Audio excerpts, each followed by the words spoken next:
இன்றைய சிஎம் வருங்கால பிஎம் நம்மளுடைய மாண்புமிகு முதலமைச்சர் அவர்கள் இப்போ தமிழகத்தின் முதல்வர், நாளை பாரதத்தின் பிரதமர்.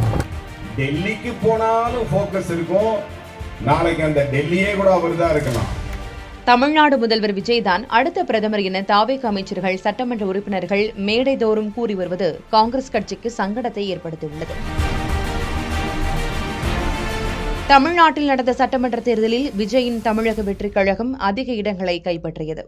பின்னர் காங்கிரஸ், விசிக, ஐயுஎம்எல், இடதுசாரி கட்சிகளின் ஆதரவோடு தாவேக ஆட்சியை கைப்பற்றிய நிலையில் முதல்வராக விஜய் பொறுப்பேற்றார்.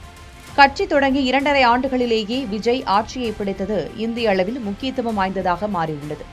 இதனைத் தொடர்ந்து விஜயை முன்னிறுத்தி இந்தியாவின் வெவ்வேறு மொழிகளில் செய்திகள் மற்றும் ரீல்ஸ்கள் சமூக வலைதளங்களில் வெளியாகின.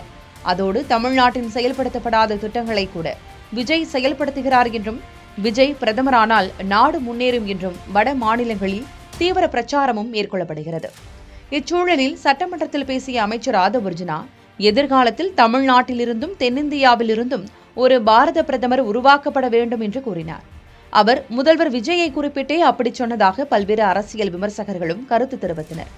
அதனை உண்மை என உறுதிப்படுத்தும் விதமாக தாவேக அமைச்சர்கள், எம்எல்ஏக்கள் ஆகியோர் விஜய் இந்தியாவின் பிரதமர் ஆவார் என வெளிப்படையாகவே கருத்து தெரிவித்து வருகின்றனர். நிகழ்ச்சி ஒன்றில் பேசிய அமைச்சர் ஜெகதீஸ்வரி, இன்றைய சிஎம் வருங்கால பிஎம், இந்த இலக்கை நோக்கி பயணிப்போம், விஜய்தான் வருங்கால பிரதமர் என்று வெளிப்படையாகவே பேசினார்.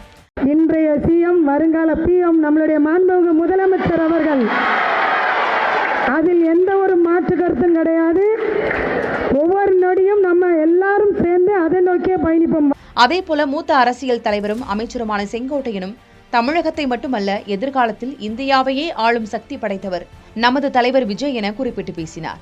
இந்த தலைமை தமிழ்நாட்டுக்கு மட்டுமல்ல, இந்தியாவிற்கு வழிகாட்டும் என்பதை மட்டும் நான் இந்த நேரத்தில் தெரிவித்து, 100 நாள் சாதனை மட்டுமல்ல, இவர் இருக்கும் வரை சாதனை படைப்பார்.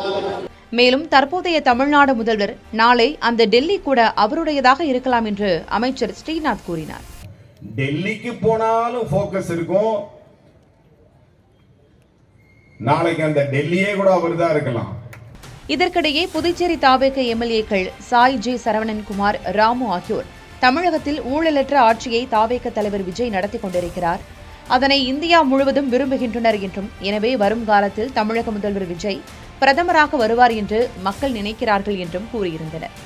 மேலும் திருப்பத்தூர் சட்டமன்ற உறுப்பினர் சீனிவாச சேதுபதி, தாவேகாவில் இணைந்த முன்னாள் எம்எல்ஏ இசக்கி சுப்பையா ஆகியோரும் விஜய் தான் அடுத்த பிரதமர் என்றும் தொடர்ந்து பேசி வருகின்றனர். தமிழ்நாடு மட்டுமல்ல, தளபதியை வருகிற 2029 அன்று இந்தியா பிரதமராகுவதற்கும் உங்களால தான் முடியும். அதை நோக்கி தான் நாங்கள் பயணிச்சுக்கிட்டு இருக்கோம். இங்க பேசுறத எல்லாரும் தமிழகத்தின் நிரந்தர முதல்வர், மாண்புமிகு முதல்வர் என்று சொன்னாங்க.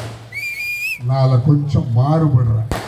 என்னன்னா, இப்போ தமிழகத்தின் முதல்வர், நாளை பாரதத்தின் பிரதமர். இதன் காரணமாக விஜயை பிரதமராக்கும் வகையில்தான் தாவேக செயல்பட்டு வருகிறது என்பது தற்போது உறுதியாகியுள்ளது. தாவேகவின் இந்த முடிவு காங்கிரஸ் கட்சிக்கு பெரும் சங்கடத்தை ஏற்படுத்தியுள்ளது.